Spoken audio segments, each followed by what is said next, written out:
Ladies and gentlemen, sports fans alike, welcome to another edition of Bill Swirsky Sports Talk Chicago, one of the couple, two, three best podcasts around. So sit back, grab yourself a cold one and a Polish sausage, park your keister in the French room, and listen to Bill Swirsky Sports Talk Chicago. In Chicago, you know that all sports rock. The Bears, Hawks, Bulls, Cubs, and Sox. Pick your favorite, you can choose. As long as the Packers lose. For everything you need to know, it's Bill Swirsky Sports Talk Chicago.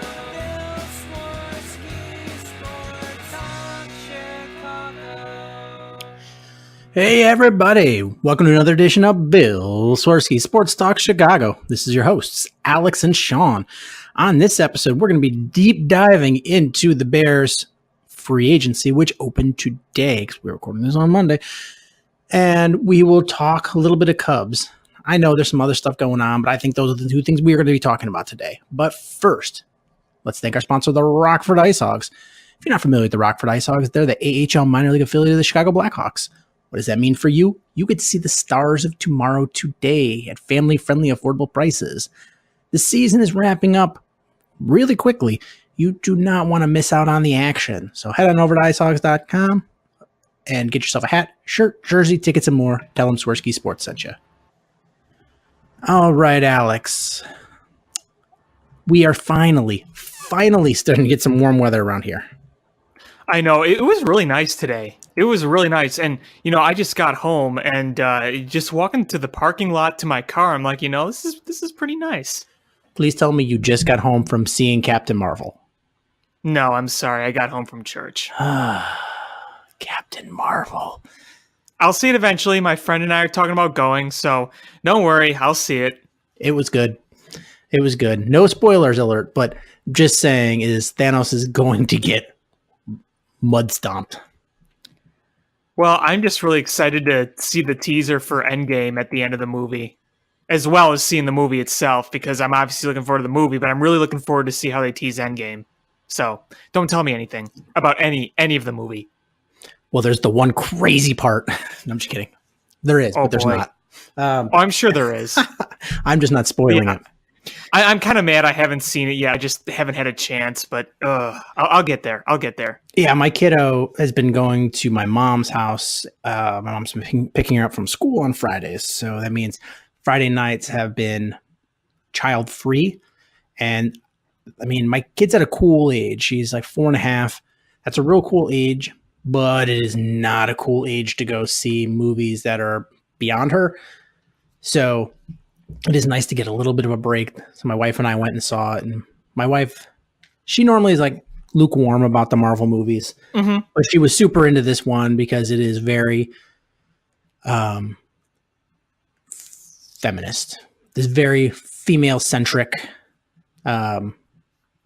girl power. And she was very happy to see that. So glad she enjoyed it. Yeah, it was a good movie. And I'm excited to see more of Carol Danvers in like a month and a half. Yeah, that sounds about right. Endgame, something like a month and a half, something like that. Yeah. We're going to order our tickets for that ahead of time because there's no way we're not seeing that on opening night. You know what? It's crazy is, so they opened maybe a year ago or so. They opened a new theater right by my house, like walking distance. But it's a very small theater. There's 6 screens, and each one of the theaters is very small. It's like 100 people ish, and they've got the recliner seats, and it's cool from the perspective of like, oh hey, you're never too close or too far to the screen. You got lots of leg room for people to walk by. So you're not like standing up and grabbing all your stuff when people try to walk by.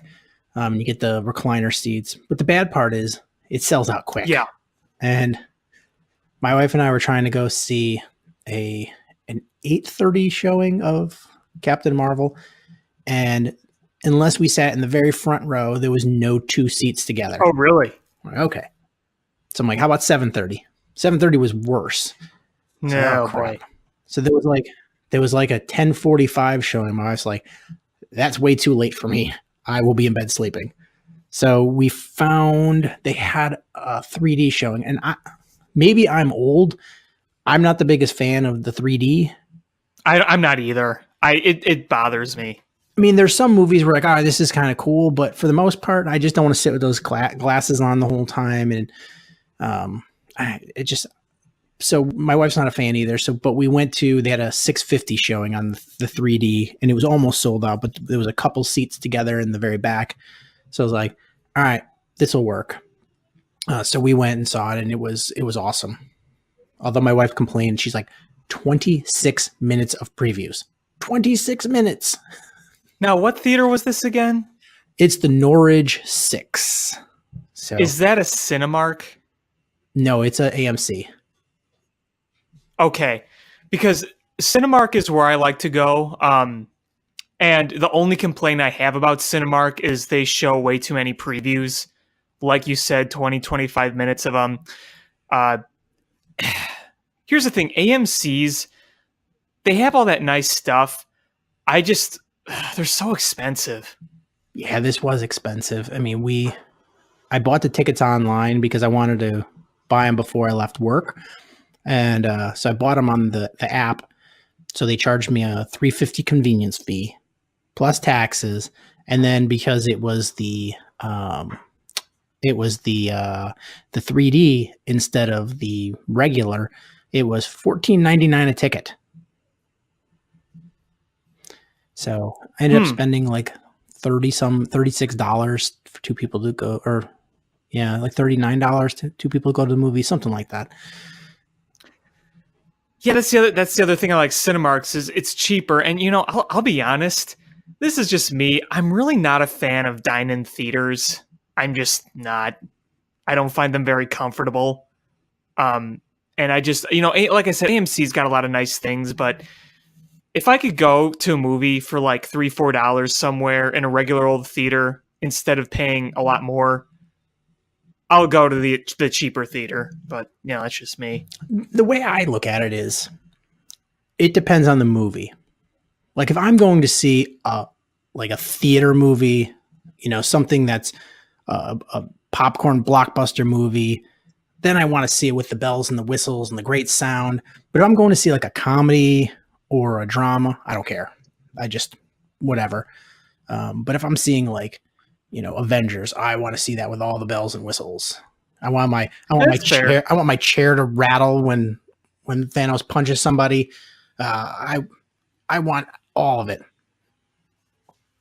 And honestly, I've come to the conclusion that my number one thing for a movie is, I don't know what you call it, but where you mix the drinks and you like press the buttons and they, you know, you can get like raspberry Coke or whatever. Oh yeah, I love those.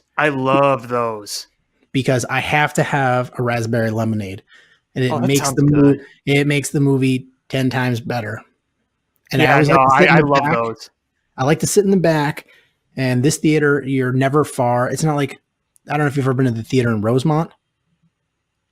Don't think so. I've passed by it many times, but I don't think I've actually seen a movie there. It's big, like it's like cavernous, and you could walk like 3/4 of a mile, I feel like, to get to your, you know, theater from the lobby.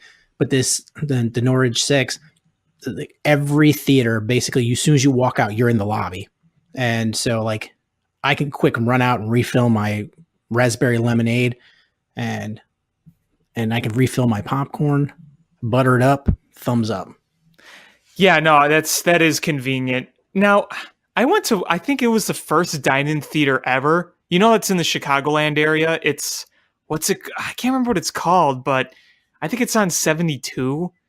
I was just there recently, and like each theater theme is different, and it has a full menu, and like you kind of sit in office-like chairs, and then you have like a table in front of you. I was recently at that one. I didn't order anything, but I was there. Here's my thing. People in dine-in theaters, they'll sometimes order really potent meals and you hear them eating it the whole time. And I just find that very distracting and sometimes kind of gross. Yeah, I mean, on the one hand, it is nice to not have to eat just like popcorn or candy and eat real food. But I feel like I'm the only one that I want to be eating that food. I want everyone else to be still and shut up and not have me smell their food. Yeah. So, but I think the key is also when you can drink alcohol in the theater. That makes the experience good. Yeah, that. Yeah. And the menu at this one place, like the food looks really good. I would just, if I were to eat there, I would like want to eat before or after the movie. Cause like, I think there's a separate like lounge area. I'm like, okay, I would just want to eat my food in there and then see the movie, or see the movie and then eat in there after the movie, because it's like a full menu and it's a really nice looking menu. I just wouldn't want to eat it or have people eating it around me while I'm in the theater. And I guess the other thing too is sometimes the servers get in the way. You're trying to watch and servers are passing food to people. It's just like, oh. Yeah, there's a theater in the South Loop on like Roosevelt Road, and I've been there a few times, and they have like a restaurant in the building, and they let you bring in food as long as it's from that restaurant. It must like be owned by the same company or whatever. So it was nice. Like sometimes you're just like leaving work and you're like, oh man, I could either catch this early flick, but then I won't eat until late, or I'll see a movie late because I want to eat first. And this is like, man, I could just grab like, like a grilled cheese and fries and eat that in they don't serve it to you, but you can go and pick it up, or you can get a personal pizza or whatever. Yeah, that's nice. That's nice. And I don't really mind that as much. And, I know people eat in any movie theater, whether it's popcorn or candy, like you said, but, sometimes just full on meals, people are eating it for a longer time. And, I pretty much described it there. Now, have you ever been to the Gene Siskel Memorial Theater in downtown Chicago? The Siskel Center next to ESPN. Yeah. Yes. I've been there several times. Interesting place. Yeah, it's nice. I try to see more things there, but it's just a pain to get down there sometimes. It is. With my college year broadcasting, my senior year in my college radio station that I was a general manager of, we were always trying to do film or TV type trips, and me and a couple of the people said, all right, let's go to the Siskel Center. We'll see what kind of movies there are. And a lot of them, are older movies. And we saw this one horror film from like the 60s that was so weird. I can't even remember what it was called, but it was about these two twin boys that live on this farm, and this one twin has like this sense, but it turns out the other twin the whole time was dead. And then he ends up killing like his infant cousin or something and puts him in a barrel. And to try to rid of the curse, their babushka tries to burn down the farm and sacrifice herself. It's weird. I don't think I've seen that one. Yeah, I gotta remember what it was called. It was so weird. But like halfway through, part of us are like, this is weird. We kind of want to leave, but I also want to see how it ends. So we stuck around. I mean, we only paid like $4 for the tickets. I think parking in downtown Chicago was more than the actual tickets. So we're like, all right, we're already here. We might as well just wait it out. It was weird. All right. Should we talk a little Bears? All right. So free agency started today. I think it's not official until Thursday, but now is like that period where you can negotiate a contract, and then it goes official like the 14th, I believe. But for all intents and purposes, free agency opened today. And the one thing that I think I've come to realize is that the Bears are not re-signing Bryce Callahan or Adrian Amos. No, not happening. Yeah, the first sign was when Landon Collins signed with the Redskins for mind you, Landon Collins is a nice safety. He had a Pro Bowl year, but he's a box safety, and he's had some ups and downs in his career. And he just signed a 6-year, $84 million contract with $45 million in guaranteed money. Yeah, that when we all saw that, I think we all looked and said, "Welp, there goes Adrian Amos." Yeah, and then Tyrann Mathieu, the Honey Badger, just signed with the Chiefs on a 3-year, $42 million deal.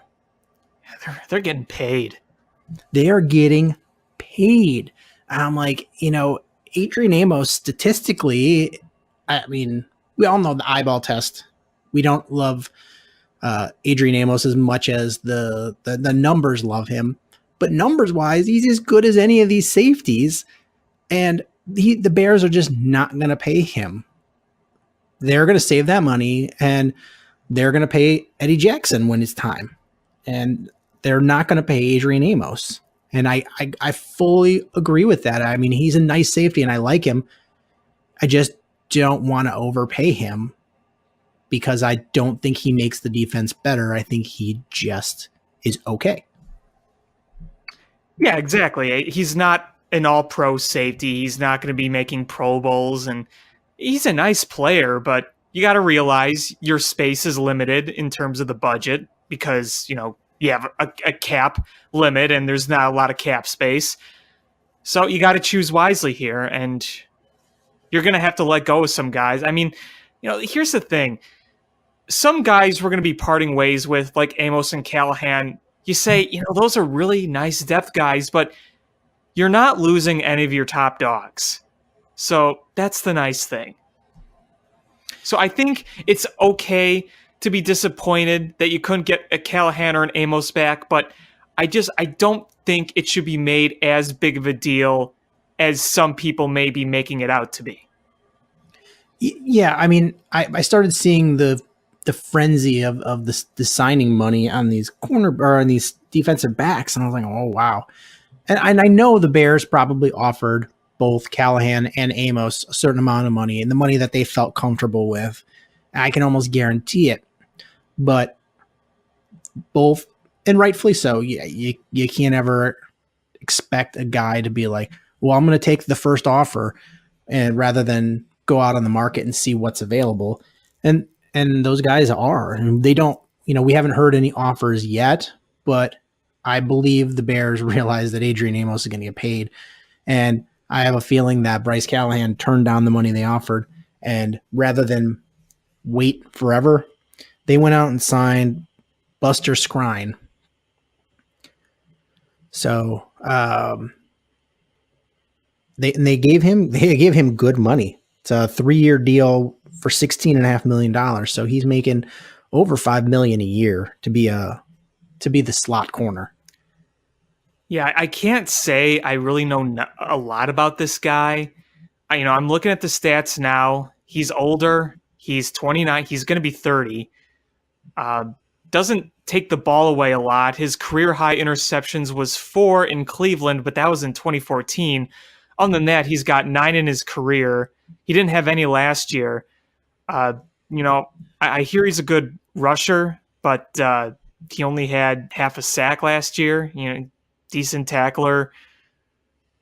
See, I mean, I can't say he's a bad cornerback, but I can't say he's gonna make a huge impact. So it's weird. Like, I see the stats on Buster Skrine, and they don't look particularly good. Pro Football Focus ranks him as basically an average cornerback. Yeah. If you look at passer rating against, it's pretty bad. It's like 120. So it's bad. But then again, it's rating a slot corner is actually kind of hard to do numbers wise as opposed to the outside corners. And after the Jets game, Matt Nagy commented that Buster Skrine might be the best slot corner in the league. So I have a feeling that he was like, I want that guy. And if that's the guy he wants, Bryce Callahan is nice, but if he only plays half a season and you end up with Sherrick McManus, I think Buster Skrine's going to be better than Sherrick McManus. So you've got to look at it that way. So I'm going to wait and see on this move. But like I've said numerous times, Bryce Callahan, if he's healthy, would have been the number one option, I think, in most people's minds. It's just you can't ever expect 16 games out of him. That's the nice thing about Buster Skrine is that he has been very durable throughout his career. You look at his career per year, he's got, from 2011 to last year, games played 16, 16, 16, 16, 16, 14, 15, 14. You've only missed a few games. He stayed on the field. That's the nice thing. So it's the Bears are starting to fill their holes they have. Honestly, I don't know if I'm expecting them to sign a starting safety. I think we're going to be left with what we have on the roster and possibly somebody from the draft. Maybe they sign a veteran backup, but I don't think the Bears are going to go into this stupid amounts of money that there's being thrown around to bring in somebody. Right. It's just kind of how it is. And here's another question I have. If we're looking forward to what the Bears are going to do the rest of this offseason, defensive-wise, what other moves are really there to make? I mean, Amos and Callahan were the two big guys everyone was talking about who were going to be free agents. They're going to... Doesn't seem like there's really many other areas except maybe some depth. Yeah, I think they're going to try to bring in a veteran pass rusher, like a situational pass rusher, because you've got your two starters and you're just going to look for somebody. And that's kind of been the formula for teams that are in the hunt for a Super Bowl, is bringing that veteran pass rusher that, used to be awesome and has just gotten some miles on him. And I think that's the kind of guy that they'll be looking for. I imagine they're going to try to bring in another safety, maybe not starting quality, unless the market dries up after these guys threw stupid amounts of money out there. And that's always a possibility, is that there's a couple of teams that just throw stupid amounts of money at a couple guys, and then the market sort of fizzles out and you wait till that next wave. And I think that's what the Bears are going to do, is they're not going after any tier 1 free agents. They're going to go after the tier 2, tier 3 free agents, and then they're going to wait for that first wave of the big money, and then they're going to see who's left, because there's always some guy who didn't get the money he expected that's still sitting on the market. And I think the Bears are going to try to capitalize on that. Yeah, I think so too. Pace is an aggressive guy, but he's smart enough to know where they are within their limits. But I think that's a great balance, is you want a guy who knows where his limits are, but you also want him to be aggressive. You want to see how different scenarios can fit. I mean, look, he just restructured Kyle Long's contract. He's not just sitting back saying, well, that is what it is. We just have this amount of space. He's being aggressive and exploring multiple options. I think that's a good thing.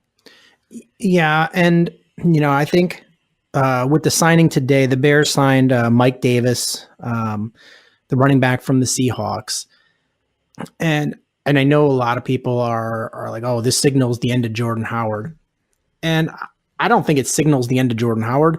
I think it could. I don't think signing Mike Davis does anything plus pro or con for Jordan Howard. I look at it like this, is if you keep Jordan Howard, then Mike Davis replaces Taquan Mizell, which is a good thing, because that guy was terrible. And Mike Davis, I had to look him up. Honestly, he fits more of Nagy's system if you look at what kind of running back he is. Yeah, a little bit more. I mean, he's like somewhere between, but here's the thing. Is we do have a productive running back, and I'm never going to hate on Jordan Howard. I like Jordan Howard, and Matt Nagy, like, very well could go back.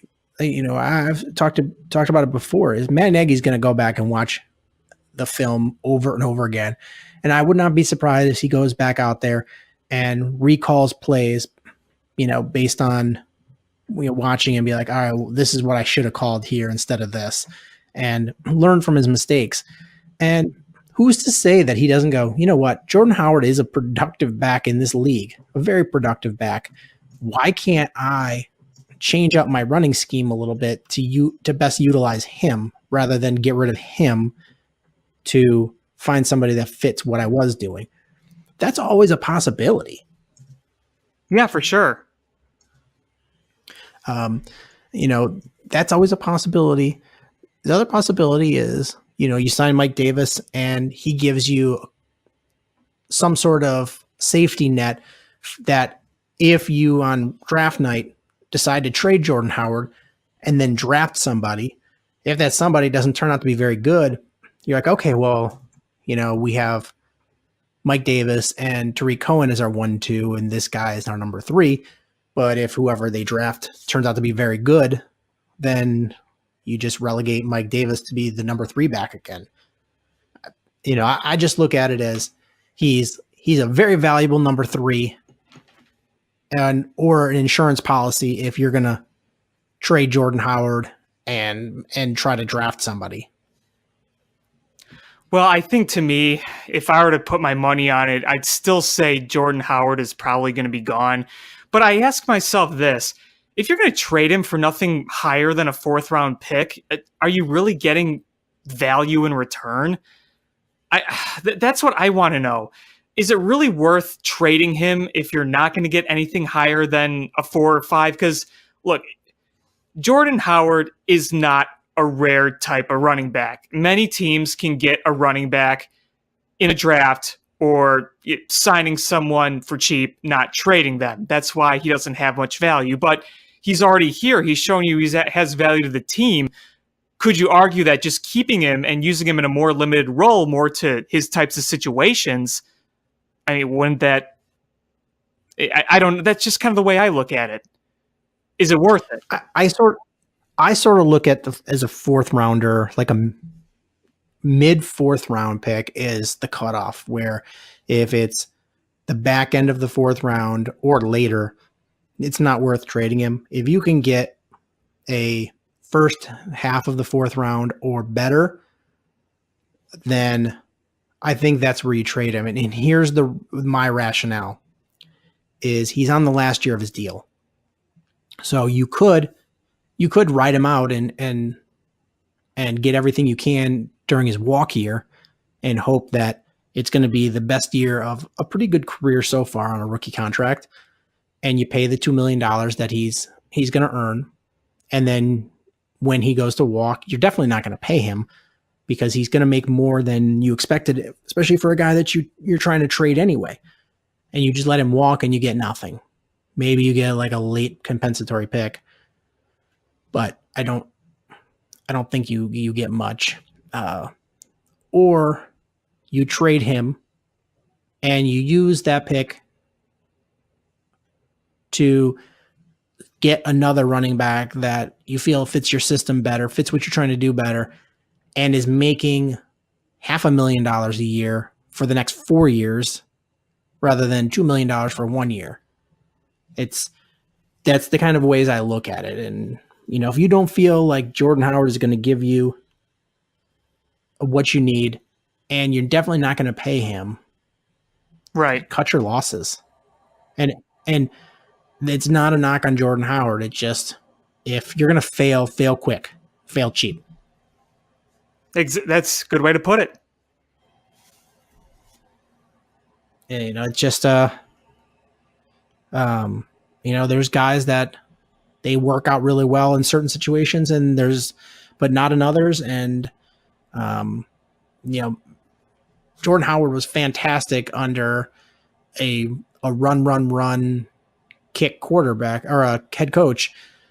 But when he got into a system that was much more complicated with a much more complicated run block scheme and not consistent running and a lot more pass catching, it doesn't work out as well. So, it might just be a better situation for Jordan Howard to go somewhere else. If you can trade him and he gets to be a featured back in a more run-oriented offense in his walk year, that's a win for him. Oh, I'd say so, definitely. Yeah, so, these first couple days are going to be the crazy ones, where, Earl Thomas is probably the next one that's going to get big money. And I'm hearing rumors that because the Texans lost Honey Badger, that they're going to try to go after Earl Thomas. So then that starts leaving less and less teams are going to throw big money at a safety. So that, you can see what's left. But that's what the Bears are going to do, is they're going to wait out this first wave of the big contracts and kind of sift through what's left. And there's always valuable guys that take prove it deals. Honey Badger last year was on a 1-year prove it deal. When did he come out? Was that 2012, 2013? Because he was a pretty big commodity coming out of the draft, I remember. He was very talented, but had a lot of off-field issues. So he fell in the draft. Talent-wise, he was fantastic, but there was drugs and off-field issues that really put a question mark on what teams were, wanted to deal with that, or were willing to risk drafting him. And based on talent, he would have been top 15 pick, but he fell because of off-field issues. And it seems at this point he's figured it out and figured out life a lot more. They're good for him. Yeah, for sure. What else? The Bears re-signed Ben Broniker. That's big news, right? But I think the biggest Bears news, is ready for it. They have a new kicker, Chris. When I saw that name, I'm like, no, it's really not pronounced Blewett. It really, come on. It isn't, really. Oh, I'm so glad you brought that sound effect. Thank you.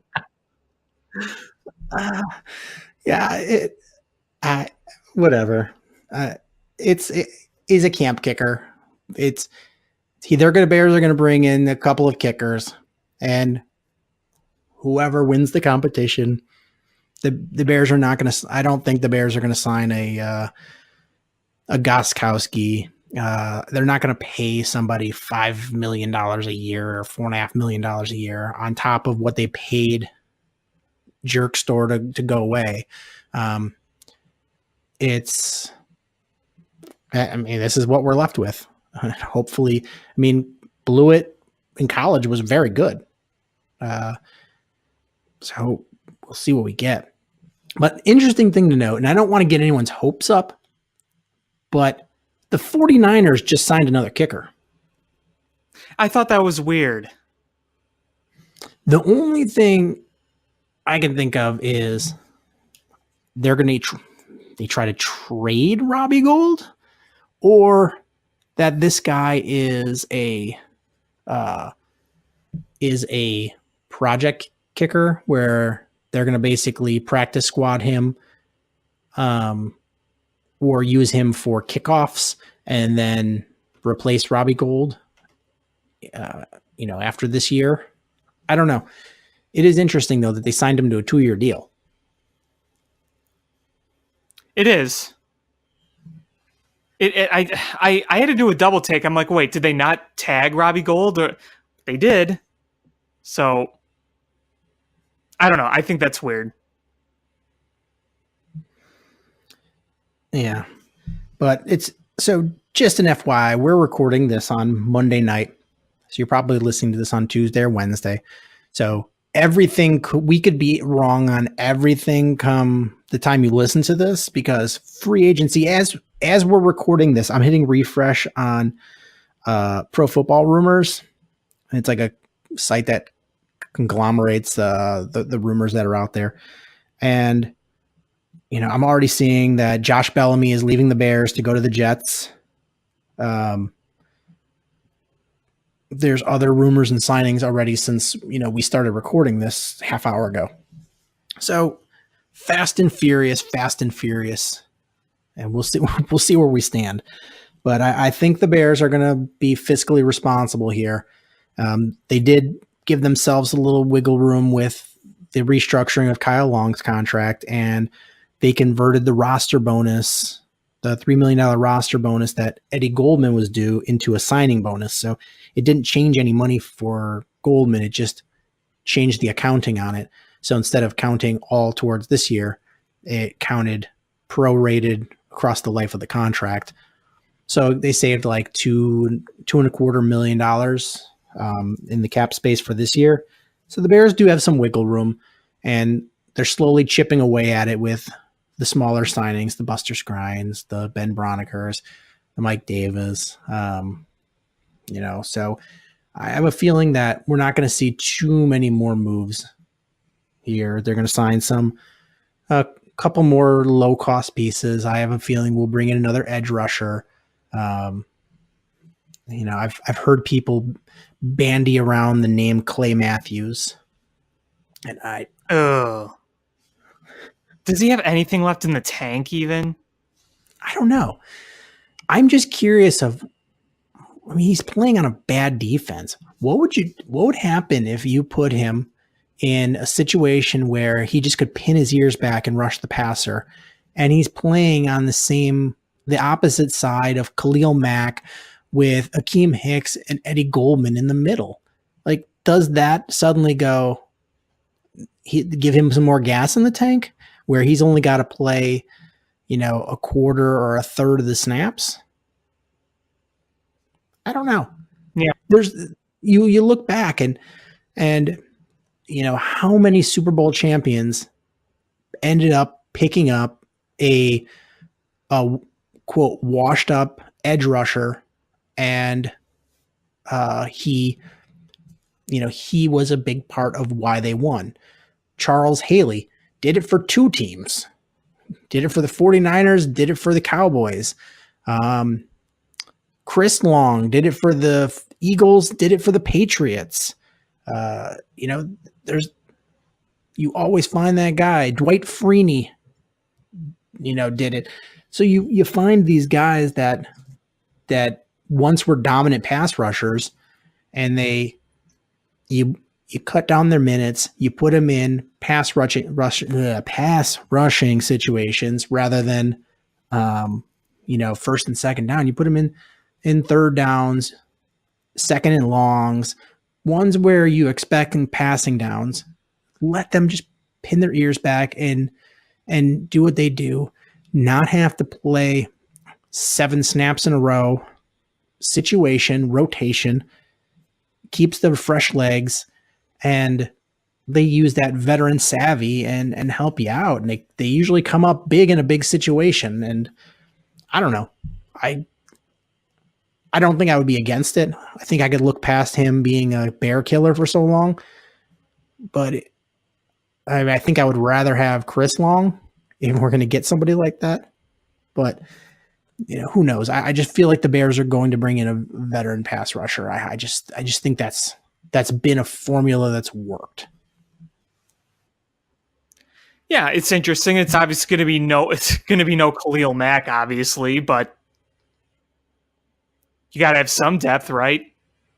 Yeah, I mean, you got to have somebody rush the passer, and you can't have 2 guys only on your roster. And, not to look at everything from like a negative standpoint, but, are you really going to be as healthy as you were last year, as you will be this coming year? I mean, the Bears overall got really lucky with health last year, but Is that going to happen this year? It's hard to think it's going to be as good as it was last year in terms of health. The nature of football. You're going to have some injuries. You're going to have to deal with that. So you're going to want the reliable depth. And you may look at an area and say, well, we're really good there. But if somebody gets hurt, obviously one thing makes a big difference. So, I said earlier in the show, do we really need to add anything significant? Significant, no, but you're going to need some depth at any position. It's just, there's a difference between depth and holes. Holes is where you have nothing. Depth is where you just want to have a little cushion underneath. There's a difference there. Yeah, absolutely. I'm just looking at the list of the top 50 free agents as rated by CBS. Tevin Coleman's an interesting name. Just saying. I don't know what kind of money he's going to get. Mm-hmm. I've been hearing Mark Ingram being thrown around, and I don't know if I like that one. I get he has ties with Ryan Pace, but is he an upgrade over Jordan Howard? I don't know. I don't know about that. I mean, that's the whole thing going back to Jordan Howard. If you want to replace him with somebody else, you got to make sure you replace him with someone who is going to be better. And look, you can draft a really good running back in the late rounds. I mean, we did with Jordan Howard. You just don't want to get rid of a guy just to get rid of a guy because he doesn't fit your system. Remember when we did that with Greg Olsen? That was one of the worst decisions ever. Oh, that was a bad trade. When it happened, I was like, this is a real bad trade. And it just got worse and worse every year. So yeah, we'll see. I think next week we'll be able to break down some analysis of what the Bears have done and what they could have done. Cause, there's been some stupid amounts of money thrown around, but there's still a lot of really good players out there. We'll see. Maybe a Ziggy Ansah. Yeah. All right. I don't really want to talk Bulls or Blackhawks right now. But I'd like to talk a little Cubs. Mm-hmm. There's not a ton going on, but it's I think Jed and Theo heard the show and heard you talking about Martin Maldonado. Because they apparently made the effort to sign him. Also trying to sign Brian McCann. They heard your need for the backup catcher, and they had the financially better offer to McCann, and he chose a lesser contract. Maldonado decided to go to a dog turd team just for more playing time. Yeah. So the Cubs sort of go back to square one with that position, and clearly they feel that there is a need for a backup catcher that gives you more than Victor Caratini does. Well, there's really not much there now. Look, Martin Maldonado, if you want to start a gig, whatever, there's just, what's even on the market at this point? I don't even know. Yeah, I don't even know. I'd have to pull up who's MLB free agents.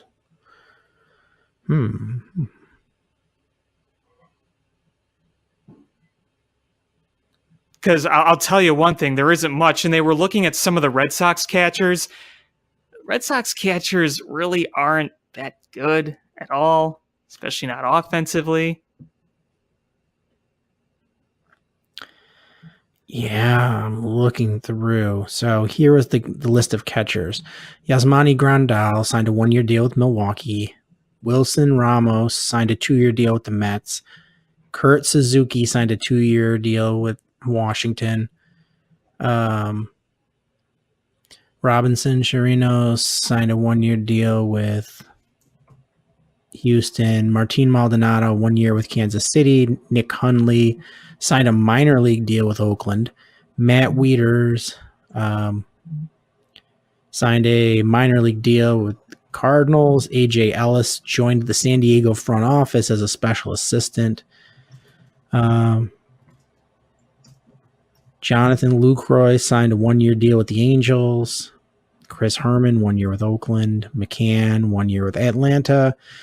I'm rolling down this list to see somebody that is not signed somewhere, and there is not a one.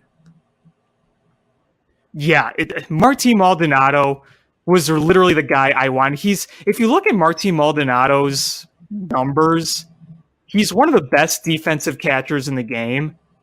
But again, if you wanted starting time, I guess it's hard because look, no matter who they were bringing in, Wilson Contreras is the guy.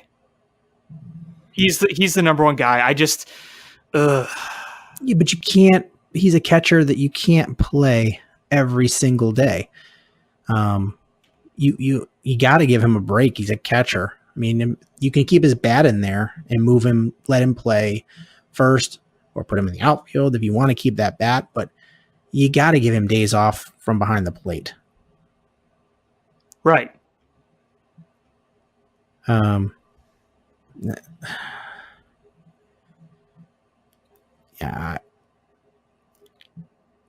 Man, there's really nothing. There really isn't. So either Wilson Contreras is going to play 140 games or Victor Caratini is going to play a lot of them, and you hope you see some improvement. I mean, the only positive thing I could say is you saw some defensive improvement towards the end of last year. I really don't guarantee on Caratini at all being an offensive threat, but if he could at least be good defensively, be better at framing, and improve with the pitchers, with the staff, then that's what you could ask for. I do think he kind of got himself in he didn't get himself into this situation. He was stuck in the situation. It's not his fault at all.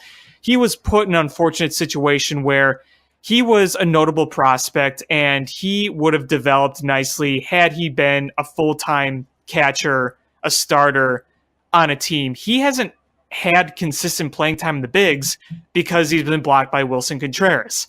I think that if Caratini was to develop, it would be somewhere where he could play every day, or most every day. Obviously not every day, but most every day. If he could play 130 games a year and not how many did he play last year? I don't even know. Not a lot, but you know what I mean.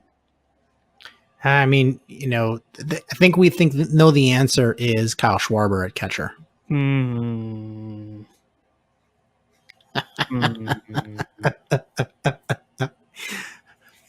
Put on the pads, Kyle. Put on the pads.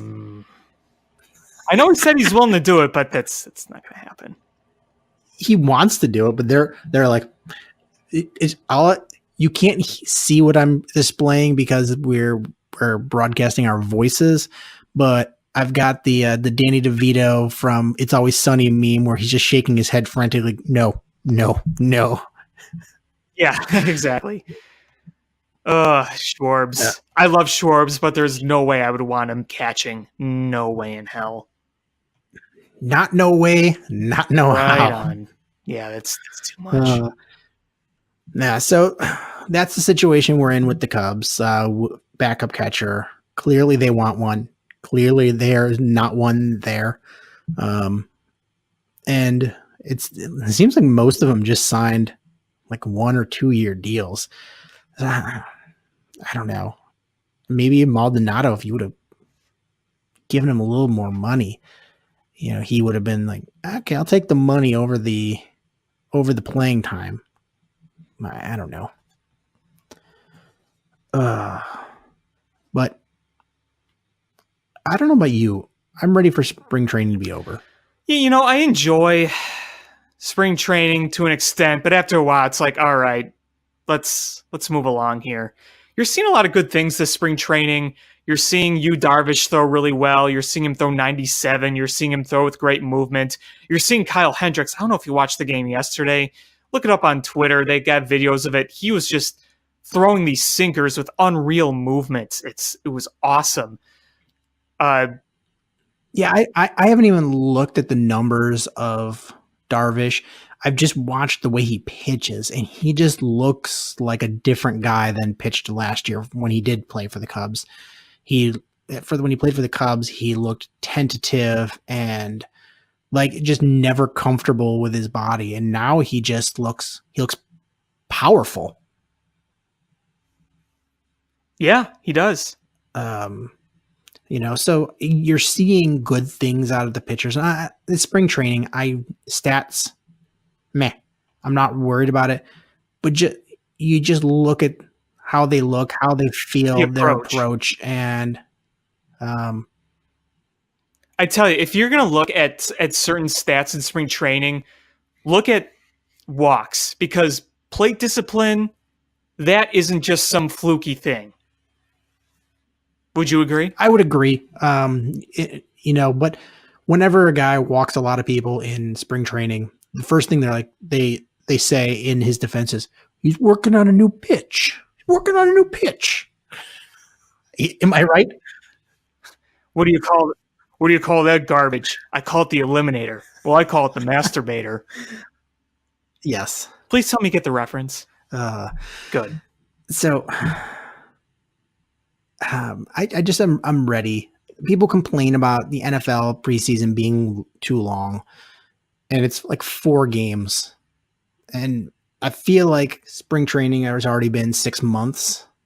And, we got another 2 weeks before the regular season starts? 28th? Let's see. It's the 11th now, and it starts 20, what? Is it the late March is or the first game? That is so early. I'm sorry. I love baseball. It is early, so but early. at least it is in Texas. So Yes. John Lackey gonna ride in. They're gonna try to throw John Lester out on opening night. What's this on the ball? John Lackey threw out the first pitch. It's Chaw. He puts Chaw on the ball to get it to give it some movement on the ceremonial pitch.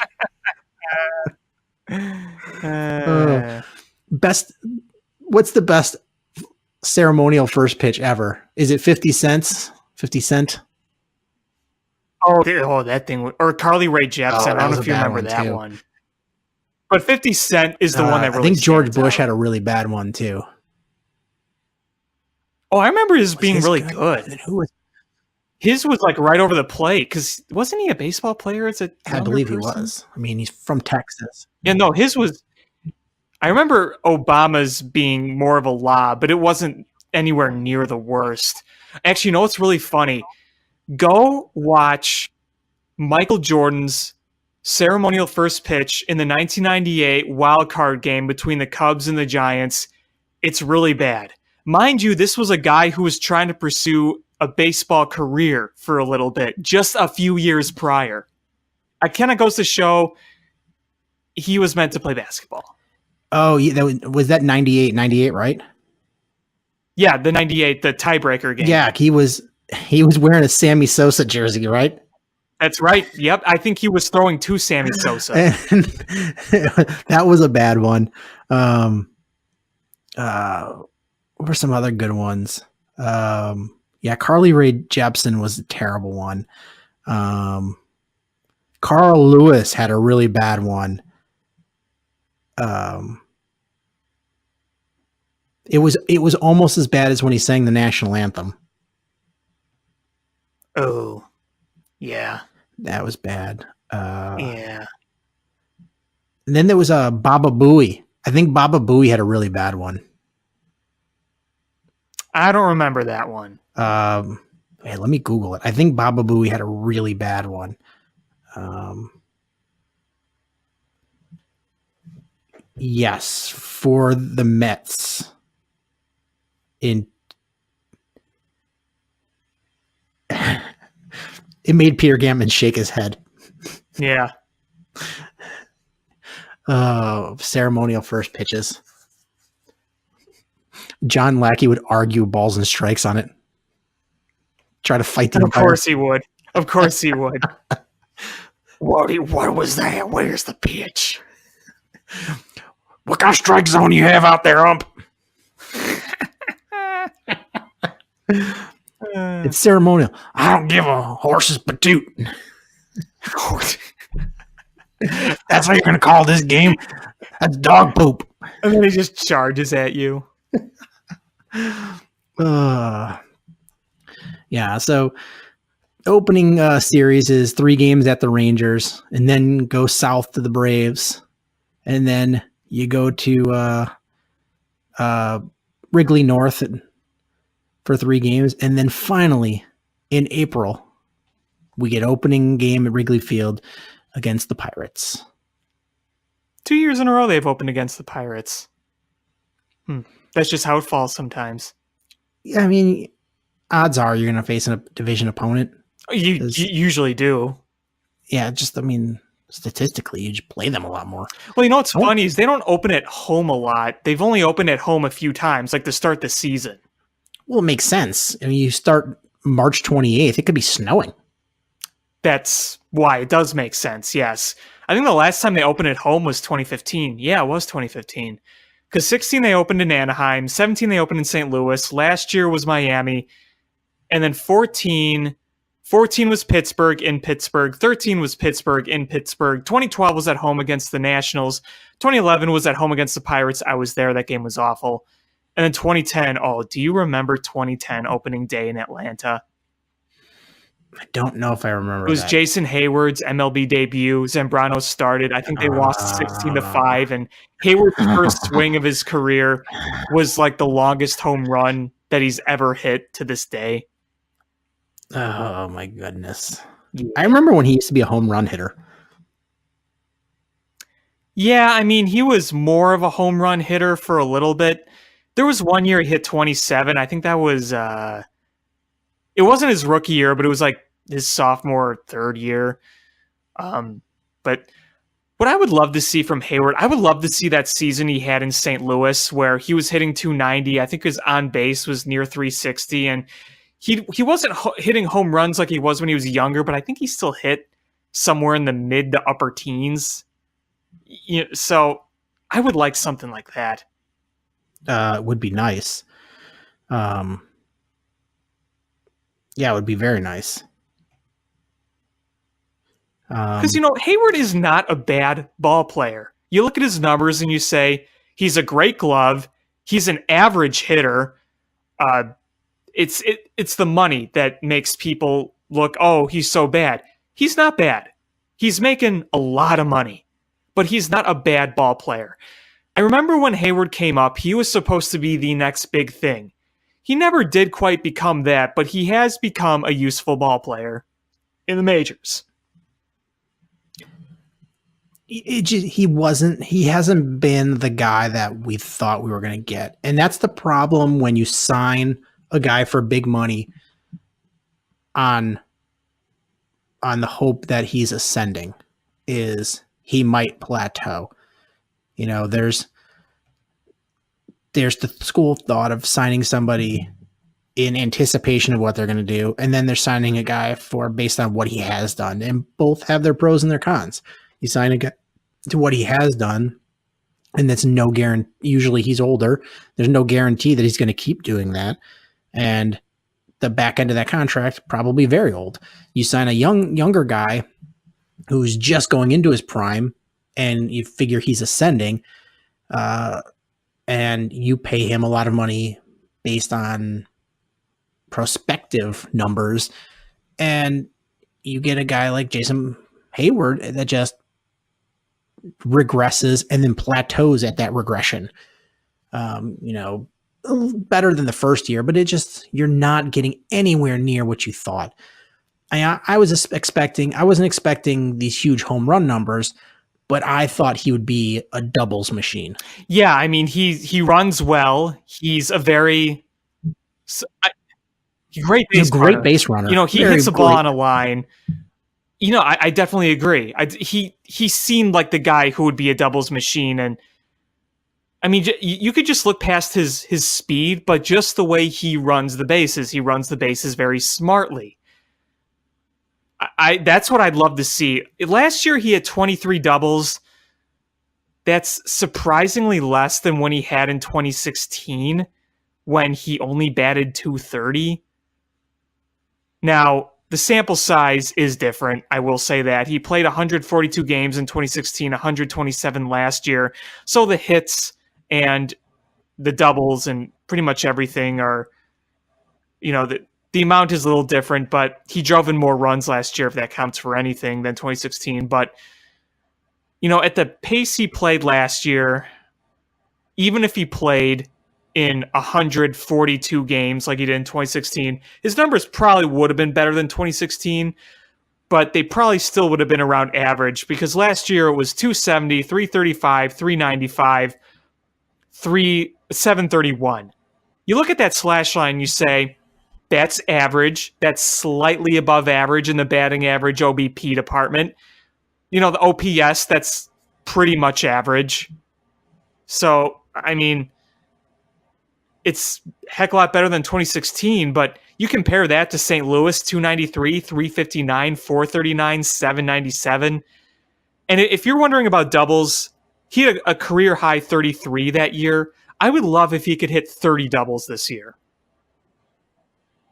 Oh my God. I would be doing backflips if he hit 30 doubles this year. What I don't understand is, why did they try to change him when he came to the Cubs? Because you remember that, right? Yeah. And there were way too many moving parts, and it seems like it just never solidified again. I just don't know why they tried to change it after he was coming off what you could probably say was the best year of his career. I mean, his swing looks as clunky as Andre Dawson trying to run the bases in his end of his career, where it's all awkward and stiff, and like I don't even know how to describe it. It looks like he had never swung a bat before, or if he's recovering from a broken spine trying to swing a bat. Like, there's no fluid swing. You look at him physically, though, it looks like he could just be a complete MVP candidate. Yeah, but you watch that swing since he's been with the Cubs, and it is like the polar opposite of Mark Grace or Will Clark. It is like the polar opposite. It is the least. Left-handed swings should be beautiful and graceful, and his is just clunky and awkward, and it looks like, a fat guy in a 16-inch beer softball league. I just don't get it, because look at his 2015 swing. It's very smooth.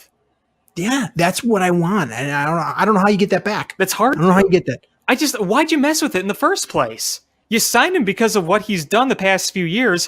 Why would you try to drastically change it? Were they trying to add more power? Is that what they're trying to do? I know he has nothing. Hips moving, and you see the hands moving.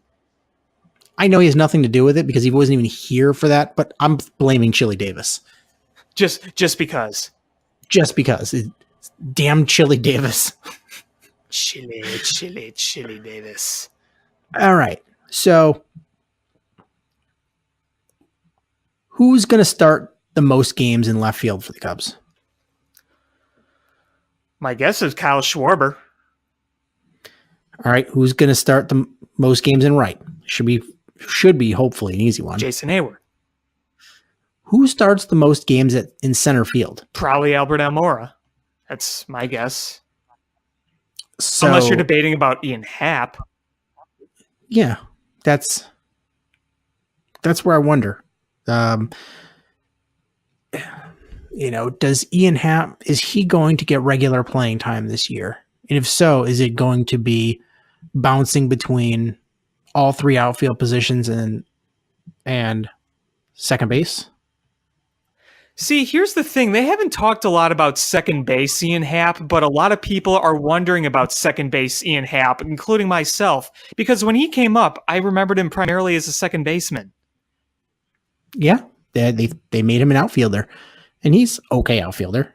He's much better in the corners than he is in center. Oh, absolutely. But he's very fast. Ian Happ is very fast.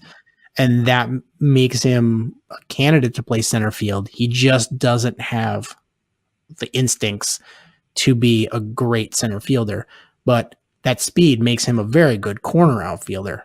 And, if you had a legitimate center fielder and you move Kyle Schwarber to catcher, and you would have a good outfielder with Ian Happ out and left. I'm joking about the Kyle Schwarber catcher. Yeah, please. I was joking. I legitimately meant when they get a designated hitter next year for the National League, you designate the crap out of him. You're talking about Ian Happ. I want to believe in him so bad. I'm just not seeing it at the plate. Yeah, I'm scared.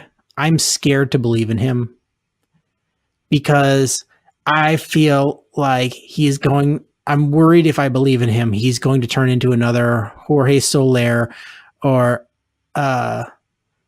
Mendy Alcantara or any one of these number of guys with the Cubs where we're like he's going to do it. He just needs more time and never ever does it. Okay, here's the thing with Ian Happ. He's great at drawing walks. He does not chase pitches outside the zone. He just can't really hit pitches in the zone. That swing looks like a golf swing. Like it's so long, like he can't catch up to things. That's a problem with a lot of Cubs. There's a lot of Cubs that have a very great eye. Rizzo, Schwarber, Bryant, Zobrist, Happ, Hayward, even good eyes. But you know what? That's the way people attacked the Cubs last year. They just kept throwing everything in the strike zone, and they couldn't draw the walks, and they weren't making good contact with hittable pitches. Well, I know. I mean, you want to blame that on Chili Davis. You want to blame it on the players. You could probably spread the blame around a lot. But, I mean, at least you have Javi Baez, who, if you throw it in the zone, he's going to crush it. Same with Anthony Rizzo. Same with the healthy Chris Bryant. But, yeah, I mean, that's the thing with Ian Happ. If he can just hit the ball in the strike zone, he'll be really good. And, hey, he hit over 20 home runs in his rookie year. And I want to say that a new hitting coach can at least help him out.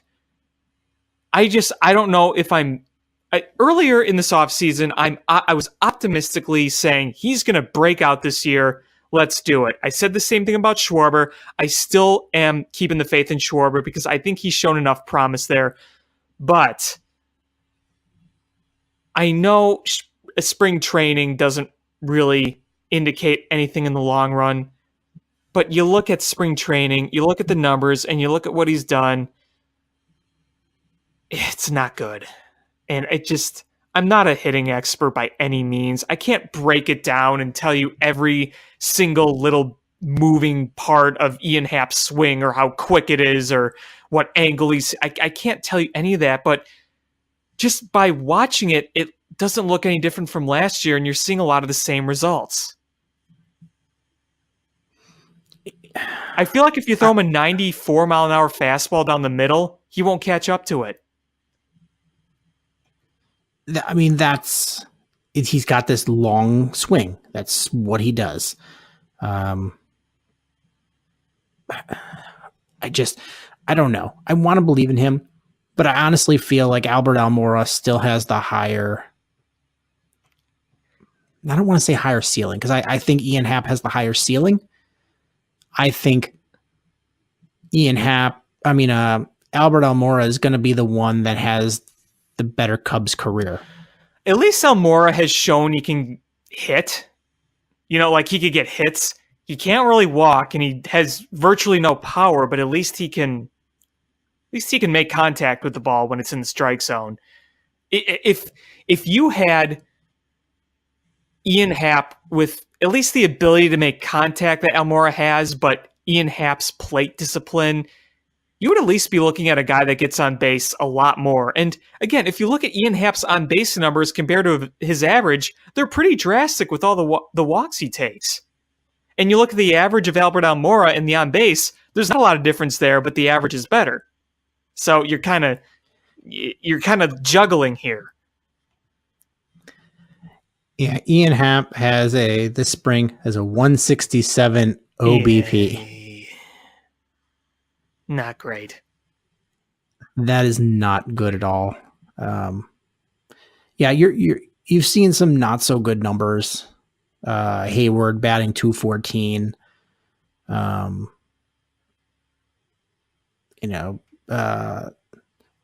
though. Schwarbs. I think he's going to break out. I think we're going to see 35, 40 homers this year. I do. I don't want to predict that because last year we before the season we talked how many 30 home run hitters are the Cubs going to have this year, and I'll admit how wrong I was about the Chili Davis hiring. I was wrong, completely wrong. Yeah, so Schwarbs in 9 games has an OPS of 1.328. Well, he's also spraying the ball around. That's nice. He's drawing walks. That's nice. That's the thing. Ball. That's nice. That's the thing with Schwarber is they put such a shift is if he can spray the ball around, kills the shift, and it makes because think about how many hard hit line drives he has, but there's an extra infielder there and it goes right to him. Oh yeah, if that if you can get rid of that shift and you're able to drive the ball like that, how many more hits are you going to get? That's the thing. That's the key to Schwarber being better is he's got to spray the ball around. He's got to go opposite field. He's got to make them like pay when they do these massive shifts. When you've got third, there's a gap between third base and, 3/4 of the way to second base or all the way to second base is, drive it that way. Even if you bloop it, I don't care. Get it that way. Make them go, crap. The numbers are saying we probably shouldn't shift this guy.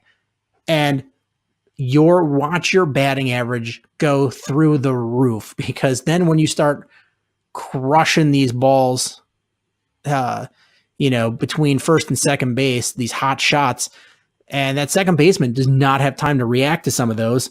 And if you don't have a second player over there, base hit, base hit, base hit. Get him on base.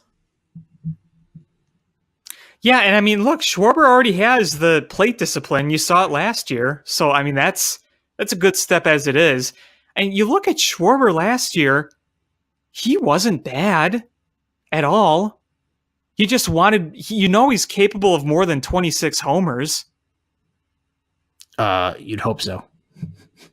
He's already hit over 26 in his career. In 26, remember, 2017, despite being sent down to the minors, despite some real struggles, he hit over 30.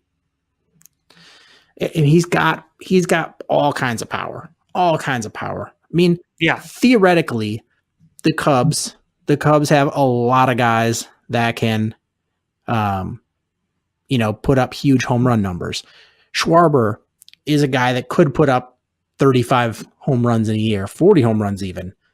Happ is a guy, if he's got the power to do that. Bryant's definitely a guy that can put up 30 plus home runs. Baez, Rizzo. Like you've got a lot of guys that can put up huge home run numbers. Well, you remember I think they broke their record overall in 2017 for home runs in a season. How many 30 guys they have on that team? Because let's see. Rizzo hit 30. Bryant just missed. He hit 29. I felt like Schwarber had 30. Rizzo had 32. Schwarber had 30. Bryant had 29. Happ had 24. Baez had 23. Contreras had 21. Okay, so I'm thinking 20 or more. Yeah, so 20 or more is what I should have said. 2, 3, 4, 5, 6 guys. Because I was thinking of 39 homers for Bryant. I'm like, oh wait, that was his MVP year. He had 29 in 2017. Yeah. Now, okay, I think we've done a lot of over unders for this team, and we talked about home runs. Do you see any of these guys hitting 40 plus? This year, no. Kind of, I think your highest is going to be around 38, 39, and I think that's going to either be Rizzo or Bryant or Schwarber. Yeah, Rizzo's going to have 30 to 32. 30 to 33. That's that number. It's literally what he does every year. Yes. He's pretty consistent there. That's what you're going to see from him. Bryant, if you're going to go far, he's got to have at least 32 home runs. Closer to 40 is better. Schwarber's got to have at least 30. For Bryant, I'd take 35. Yeah, 30, 35, 37 would be fantastic. If you can get more than that from Schwarber, praise the baseball gods. Here's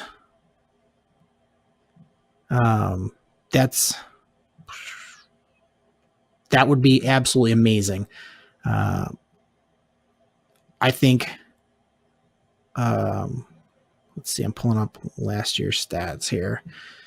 Home run numbers from last year. I think your Baez is not going to do what he did last year. I don't think he's going to take a huge dip, but no, there's going to be some regression there. As good as he is, I think you see 25 to 27 home runs from him. I see about 26, 27, yeah. Schwarber, I see 30 to 35. Rizzo, 30 to 33. Hap is a hard one to judge because it comes down to playing time, and he's got the power. Look, Bryant, I think we're going to see 35. Contreras, we need 20. We need 20 home runs from him. If we could get double digits from Zobrist and Hayward, that'd be icing on the cake. I can't tell you what Ian Happ is going to do. I have no idea. I'll tell you, Almora, I'd be shocked if he hits more than 5. I think we get 16 home runs from Hap. That's what I'm gonna go with. Yeah, that's the number I'm gonna go with. 16. Almora.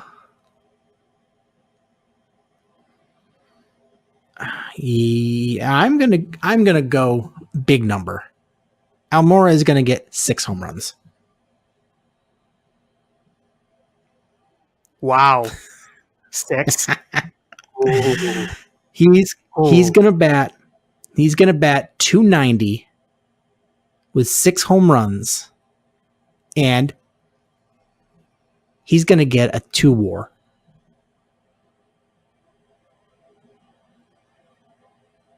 I mean, I could see around a 2 WAR. 6 home runs. Ooh. Oh man.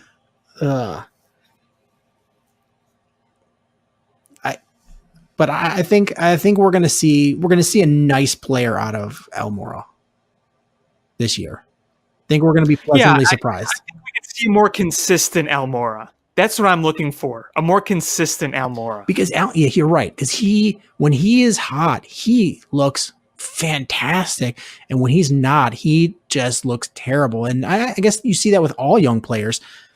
But he just seems to exemplify, because when Schwarber and Hap were going through their funks, it was longer funks.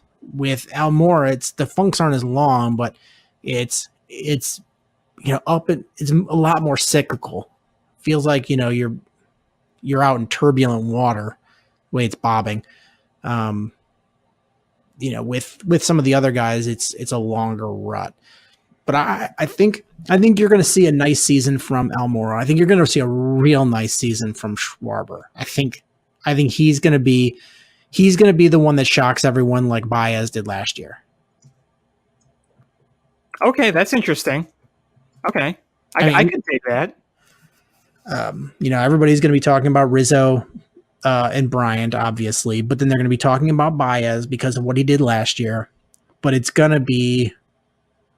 Schwarber is going to be the one that shocks everybody, because I think you're going to see a sizable jump in his batting average. Not like oh, absolutely, huge, but you're going to see a nice jump. I would say he hits 270, 265, 270. Who is this? Schwarber. And how did you say 270? I did 265, 270. See, I see him having an OBP around 360. I see about 35 home runs, but I still see an average around 240, 250. I think you're going to see a decent jump in that. I think one of the problems is what you mentioned earlier was the shift. You're going to see some hits being taken away by that shift. And let's face it, he's still going to strike out at a higher rate than a number of other players, but I feel like he's really improved upon that. But he's still never going to be a good stat guy when it comes to low strikeouts. I really formulated that sentence bad, but you know what I mean. You're going to see a 900 OPS. Oh, I 900. Book it, Dano. You're going to see a 900 OPS from Kyle Schwarber. I'm putting it on there. I got to find my projections because I did this project with somebody and we made a bunch of projections. I kind of wanted to get your opinions on it. Yeah, I mean, if you find it for next week, like definitely, because I'm thinking big things from him. And I think you're going to see a slight regression for Javi Baez. Let's see, last year he was at a 290 batting average, an OPS of 881, 34 home runs, 111 RBIs. You're going to see from Javi 25, 26 home runs. You're going to see 87 to 90 RBIs. You're going to see a 270, 275 batting average and probably an 815 OPS. So definitely good, but not MVP caliber. Right. And I said the same. We talked about regression, and I was doing an article for Cubby's Crib the other day, and it was about the Cardinals and the Brewers. And obviously, when you talk about the Brewers, you talk about Christian Yelich, and I talk about Javi Baez, and you got to also look at Christian Yelich too. You're going to have to expect some of the similar thing with him, because you remember in September last year, Christian Yelich basically went on a run where he was Barry Bonds, and that's just not sustainable, really. No, and it's not who he is either. Right. He's a good player. He's a very good player, but I mean, I think it's fair to say that a lot of those Brewers players are going to regress a little bit. Not be bad, but regress. All right. Chris Bryant, I'm going to read you a stat, his career high in several stats. You tell me which one he's most likely to surpass this year. His highest batting average in a season is 295. Let's see. His highest walks is 95. Highest RBIs is 102. Highest home runs is 39. Which one of those is he most likely to surpass? I'm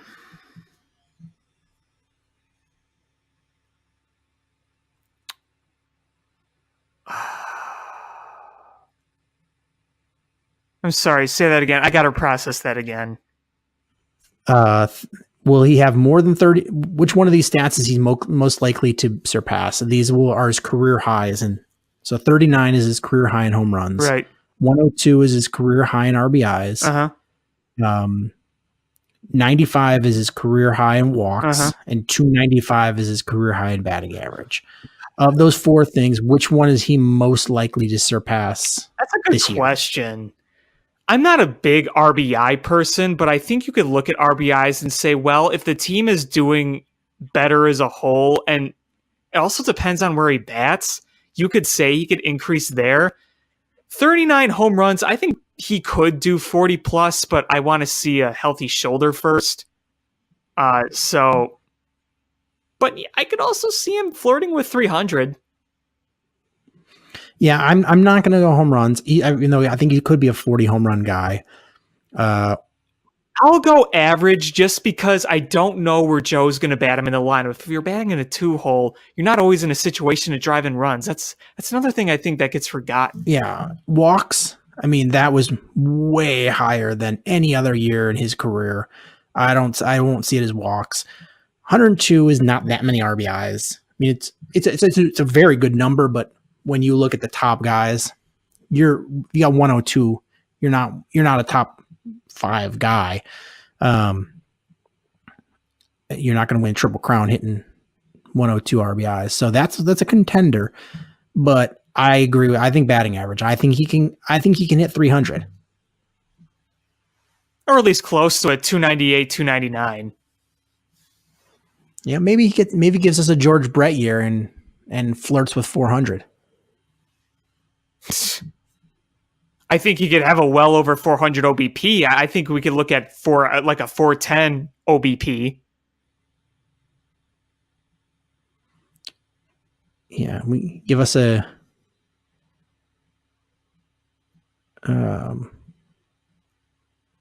you could give us a George Brett type 1980 year with a 390 batting average, 454 on base, and 1.118 slugging, 118 RBIs. That'd be a nice year. Yeah. I'd be all right with that. I'd be all right with that too.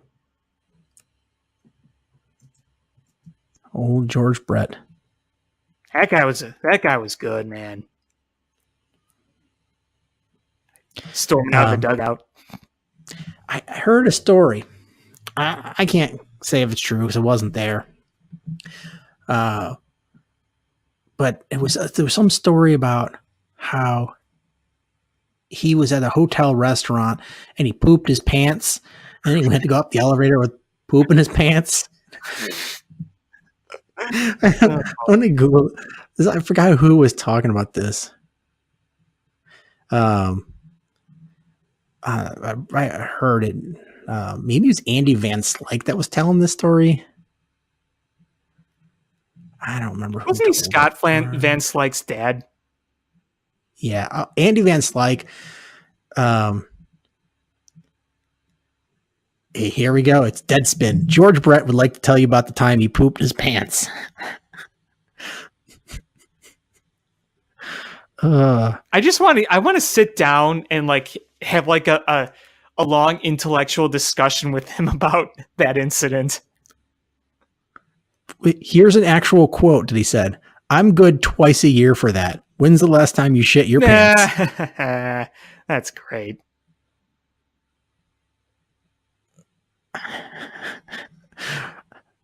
This quote will go down in baseball history as one of the greatest.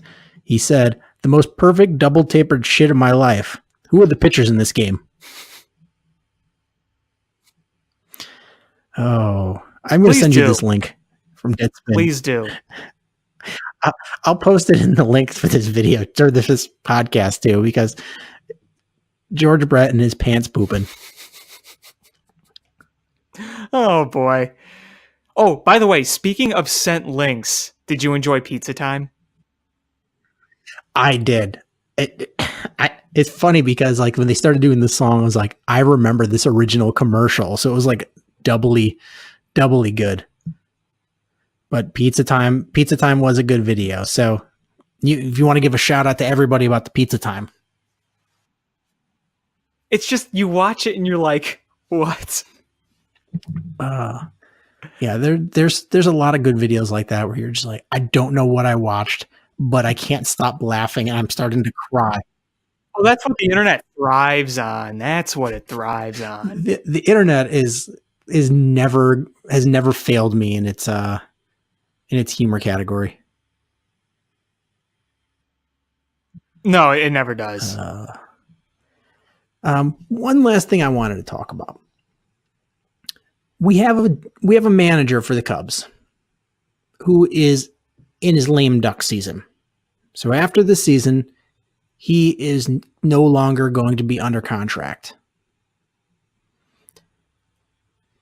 Is this because there are fundamental issues between the front office, Jed and Theo, and Joe? Or is this an issue of just compensation because managers in today's game are not getting the same kind of money that they were 5-10 years ago? So suggesting that this is a money thing over... Yes, where they feel more comfortable paying him $1.5 million a year, not, what does he make, $6? Sounds about right. I don't really know if it is about money, though. I don't. To me, it just seems like the Cubs did not do what they were expected to do at the end of the year last year. Despite winning 95 games, they were not on the same page on a lot of things. And I think that there may be a question of whether or not Joe Maddon is just running his course here or not. And they kind of want to see that. I also can't help but wonder if Joe Maddon's kind of unsure what he wants to do after this season. I know he's got other ventures he's trying to get into. So I don't see it as being a money thing. I don't have any sources to tell you it is or it isn't. I just don't think it is. Because, I mean, here's some salaries here. Ron Gardner, 1.5 a year. Craig Counsell, 1.5 a year. Paul Molitor, 1.5 a year. Bud Black, 1.5 a year. Brian Price, 1.4. AJ Hinch, 1.2. Ricky Renteria, 1.2. Aaron Boone, 1.1. Kevin Cash, 1. Dave Roberts, 1. Andy Green, 1. Jeff Bannister, 950. Torey Lavulo, 900. Davey Martinez, 850. Mickey Callaway, 850. Gabe Kapler, 800. Alex Cora, 800. Scott Service, 800. Brian Snichter, 800. Jim Riggleman, 700. Mike Schilt, 700. I mean, those are interesting numbers when you bring them up. I mean, Joe Maddon, you got to remember when they got Joe Maddon, he opted out of the Rays and the Cubs were they were ready to pounce with anything. And they did. So, yeah, the circumstances of hiring Joe Maddon were very different than all these other ones. Well, because then you look at the top guys. I mean, Bruce Bochy's making 6. Frank Honus 4. Madden 6. Showalter 4. Ned Yost 3.7.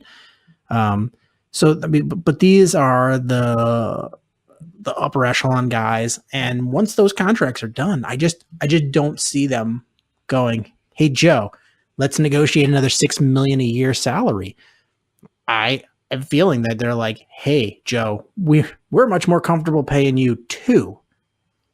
And does Joe have it in him to go, you know what? I'm going to take a $4 million a year pay cut. Mm-hmm. I don't know.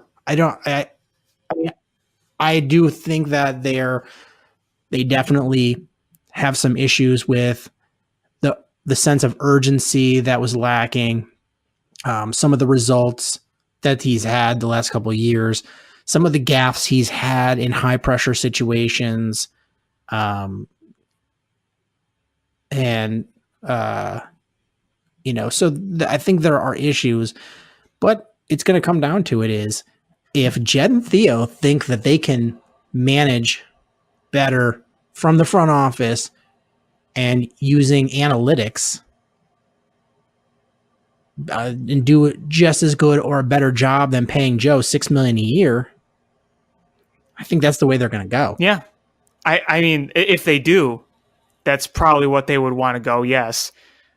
I just don't know if he's going to be back after 2019. I really don't. I could see multiple, if he does, yeah, I it's could 'cause he see really wants multiple to be things back. playing out. Here's a bunch of scenarios. The Cubs are good. They go to the playoffs. They may not necessarily win the World Series, but they look pretty good. They make a good run. Joe Madden wants to come back. They extend him. The Cubs are really good. They win the World Series. Joe Madden gets on a horse and rides off in the sunset with John Lackey, so to speak, whether it's just from the Cubs or from baseball in general. Or the Cubs take a dive and the Cubs just say, you know what, we're going in a new direction. Those are all the scenarios I can think of. Or I guess there's one more scenario. Regardless of what happens, Joe Madden is just like, yeah, I'm done. I want to do something else. Because like I said, he's had business ventures that he's talked about. So maybe he wants to do. He's got enough more money. World He's got Series. enough money. He doesn't need to work. I mean, do you think there's any way that Joe Madden gets fired before the season ends? Things would have to go really bad for that to happen. But the thing is, the expectations are very high. So how is it? It has to be really bad, or does it have to be just much lower than expectations? Look, if you're in a playoff race or have any sort of playoff chances, you're not going to fire your manager. If you're within, I mean, let's say the Cubs are 5 games back in August, you're not going to fire Joe Madden when you're still pretty close. But if you're in August and you're 5 games below 500, there may be a difference there. Or if it's mid-season and you're 10 below 500. But if you're within reasonable reaching distance, if you're going to move on from a manager where the Cubs are, I don't think you fire him mid-season if you're within reaching distance. Now, I understand that that teams have fired their managers in mid-season and have gone on runs. I get that, even when things looked really bleak. I just don't see that happening here. I think for him to get fired, they would have to be way out of first place and have virtually no chance at the postseason. Maybe I'm wrong, but that's just the way I see it. I don't know. It's going to be interesting. Did you see the comments made by Epstein if they were in a sell mode situation this coming year? I don't think I did. Bleacher Nation talked about it, kind of saying how I think it was kind of one of those, we won't rule out any moves, but people could twist it as we do a fire sale. I didn't really read the exact quote, but just for our conversation purposes, let's say the Cubs it's after the All-Star break, it's late July, the trade deadline is coming up, and they're 7-8 games below 500 and I don't know, double digits out of first place and decently out of a wild card spot. What do you do? What are you doing? Well, Yes. I mean, do you have a fire sale? No. Do you make significant moves if they're there, selling wise? Yeah, you got to listen to anything. But the problem is, if you're performing that badly, where you're double digits out of first, you're well under 500, and you're coming up on the trade deadline, what are the odds that somebody is performing well enough to get the value that you think you should be able to get from said player? That's where the sticky situation comes.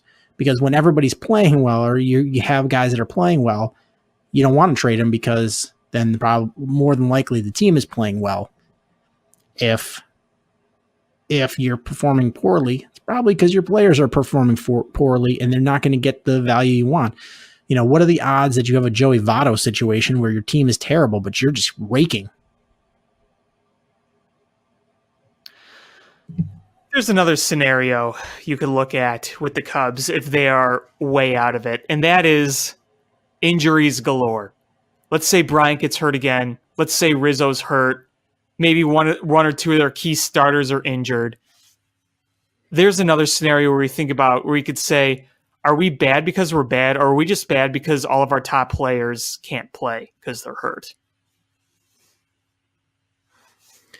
That's a tough one. It's always a tough situation when you don't know if you're bad because you're bad, or if you're bad because of key injuries, multiple key injuries. That's a real hard one to evaluate. And, situations like that can get general managers, fired because they evaluate that wrong. Right. So, I mean, for the Cubs, I'm honestly, there's a lot of players I really like on this team, and I would love to see to be lifelong Cubs. But honestly, I like winning more than I like any one player. And if they were like, if you could trade Chris Bryant right now and guarantee me a World Series win from the players you bring in from the trade, thumbs up, trade them. I want World Series. Yeah. Because you know what? Winning World Series, somebody's going to be a hero. You got a new hero there. Yeah, let's just hope it doesn't get to that. Yeah, I don't think so either. I mean, I think Chris Bryant at this point is a lot better than any option you could get for trading him. But I'm just throwing out there as an example. There's no one player on this team that I like so much that I would value him being on the team over winning. And that is proof that we have come beyond the lovable losers phase, and we like winning. Because there's a time in my life that I've been like, don't trade Andre Dawson, don't trade Mark Grace, don't get rid of these guys, regardless of how bad they were playing. Yeah, well, I mean, that was also a different era, but yeah. We value prospects a lot more, I feel like. I don't know if I told this story before, but when I was a kid, we went to a baseball card show, and I think it was in Joliet. My dad took me, and I used to be a big baseball card collector. And we went to this baseball card show, and Andre Dawson was going to be there signing autographs, and he charged $8 for his autograph. And my dad about lost his mind. Who does he think he is, charging $8 for his signature? Who does he think he is? He think he's better than me? I would never pay money or have people pay money for my autograph. These guys nowadays, if only my dad knew what sports card show, signings cost nowadays. Times have changed, haven't they? Yeah, $8. That's $8. Yeah, wow. And if I could go back, man, I would have a lot of Andre Dawson autographs. Hey, like here's an $8. Here's an $8. Here's another $8. Keep signing. look at autographs now. It's ridiculous.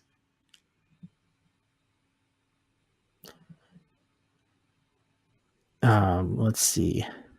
Autograph costs. I don't know what the average is, but I've seen some where it's like, oh, pay over $100 to get an autograph. It's like, what? Autograph signing. I got a signed ball from Fergie Jenkins. I can't remember what that cost. It was a long time ago. But it was definitely more than $8.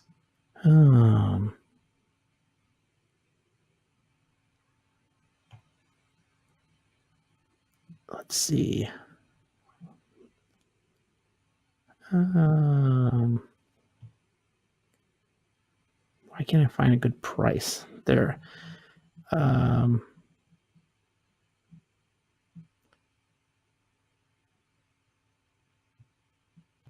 Jake Arrieta, $300.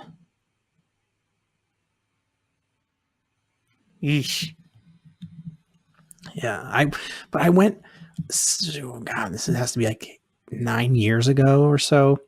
A friend of mine came into town, and it was like some national sports convention at the Stevenson Convention Center in Rosemont, and he came out for it from California, and I went with him, and like autographs were $200, $400, $600. That's just insane. It's not even, to me, it's not even worth it at that point. I know. Not worth it. I mean, you know, if it's Babe Ruth, all right, because he's not signing anything else. But, you know, current guy, no, sorry. He's signing things every day. Yeah, I'm not doing anything with that. Let's see. Here's the convention. National Sports Collectors Convention. Do they have... Nope, they don't have anything up for this year yet.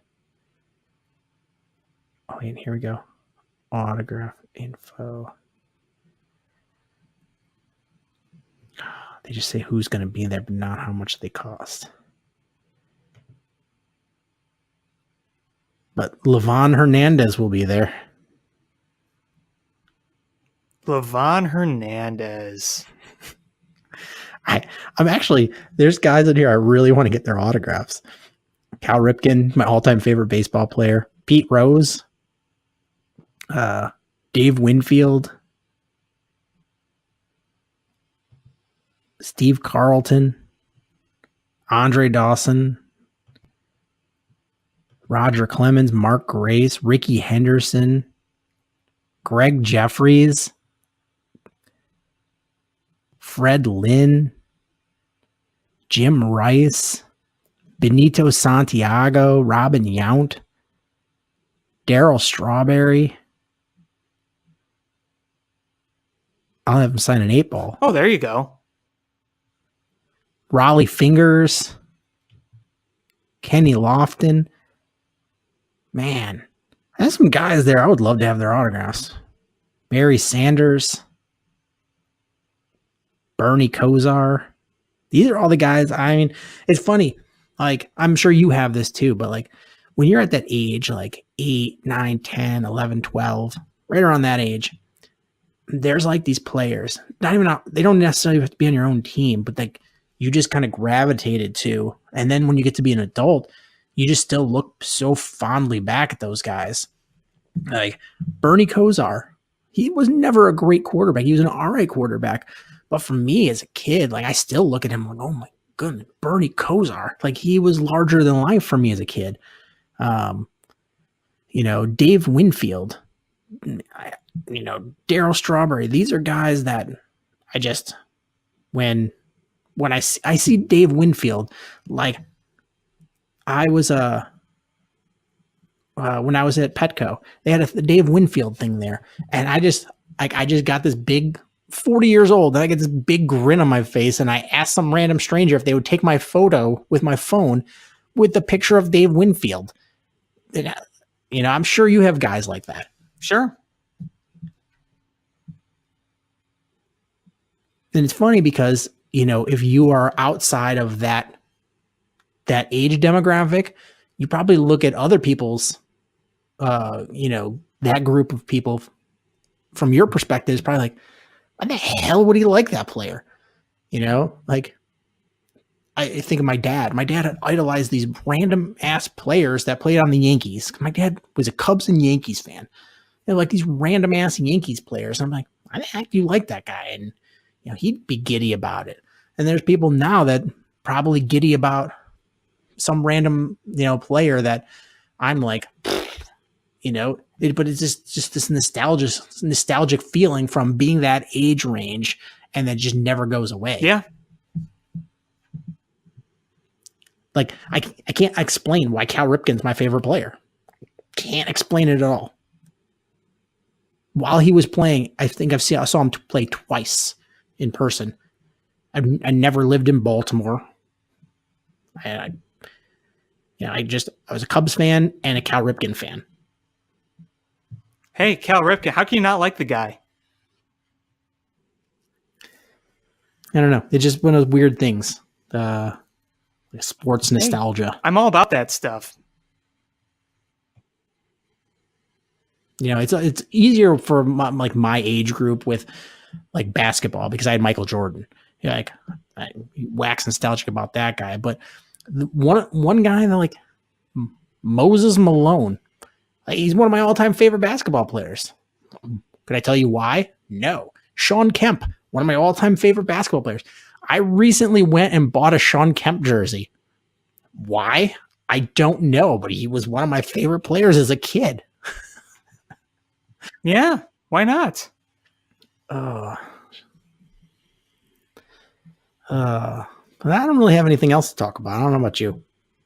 No, I don't either. All right. Well, I guess that's going to do it for this episode of Bill Swirsky Sports Talk Chicago. Thanks everybody so much for listening. Please make sure you hit us up on social media at ShyFanPat1, at Swirsky Sports, Facebook.com/Swirsky Sports, SwirskySports.com. Hit subscribe however you listen to podcasts, whether it's iTunes, Stitcher, YouTube, or the TuneIn app. And your homework this week is to share this podcast with at least one friend who listens to or likes Chicago sports, because that's how we grow the program. Thank you guys so much for listening. And until next time. You blew it! Cubs win! What a lucky break! The good Lord wants the Cubs to win! We thank Ditka and God for all they have provided. Cubs win! Cubs win! Cubs win! Oh, I don't want her. You can have her. She's a Packer fan. She can't fit in my van. And she looks like Remember, New Yorkers, smoking crack is not legal on the plains. Bears 31 to -7. The Bears. Oh, when the Bears go bearing down.